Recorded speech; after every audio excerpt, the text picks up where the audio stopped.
কৃষি প্রধান এই দেশের জাতীয় আয়ের একটি বড় অবদান হচ্ছে ধান। ২০২৩ সালে আনুমানিক ৩৯.১ মিলিয়ন টন উৎপাদনের সাথে বাংলাদেশ বিশ্বব্যাপী তৃতীয় বৃহত্তম চাল উৎপাদনকারী দেশ হিসেবে গণ্য হয়েছে। বাংলাদেশের ৩টি মৌসুমে ধান চাষ করা হয়: আমন, আউশ ও বোরো।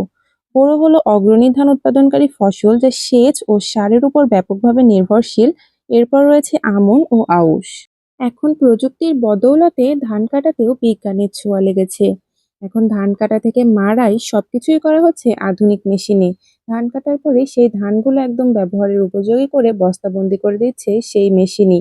তারপর বাসায় নিয়ে এসে সুন্দরভাবে সিদ্ধ করার পরে ধান থেকে চালও বের করে দিচ্ছে সেই সব মেশিনগুলোই। শুধুমাত্র আধুনিক প্রযুক্তির দ্বারাই এগুলো সম্ভব হয়েছে। আগে ধান সিদ্ধ করার পরে গাড়িতে করে আমাদেরকে ধান নিয়ে গিয়ে মেশিন থেকে ভাঙিয়ে আনতে হতো। অনেকটাই কষ্ট সহ্য করতে হতো, কিন্তু এখন আর এই সমস্ত ঝামেলা আমাদেরকে একদমই পোহাতে হয় না।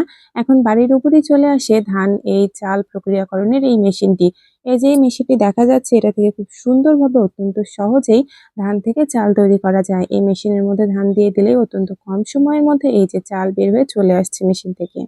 ধানগুলোকে সিদ্ধ করে রোদে সুন্দরভাবে শুকিয়ে নেওয়ার পরে এই যে এই মেশিনের উপরে ধানগুলোকে দিয়ে দিলেই মেশিন এক সাইডে চাল বের করে দিবে আর অন্য সাইডে এই চালের গুঁড়োটা বের করে দিবে। খুবই সহজ। আর বাড়িতেই যেহেতু এই মেশিনটা আসতে পারে, তাই আলাদা করে আমাদের বাজারে বা অন্য মেশিন যেখানে থাকে সেই সব কারখানায় গিয়ে আমাদেরকে ধান ভাঙিয়ে নিয়ে আসার যে ভোগান্তি, এটা পোহাতে হচ্ছে না। প্রযুক্তি আমাদেরকে কতদূর নিয়ে গিয়েছে একবার দেখুন, আর কৃষকদের কতটা সুবিধা হচ্ছে এর ফলে এটাও ভেবে দেখুন।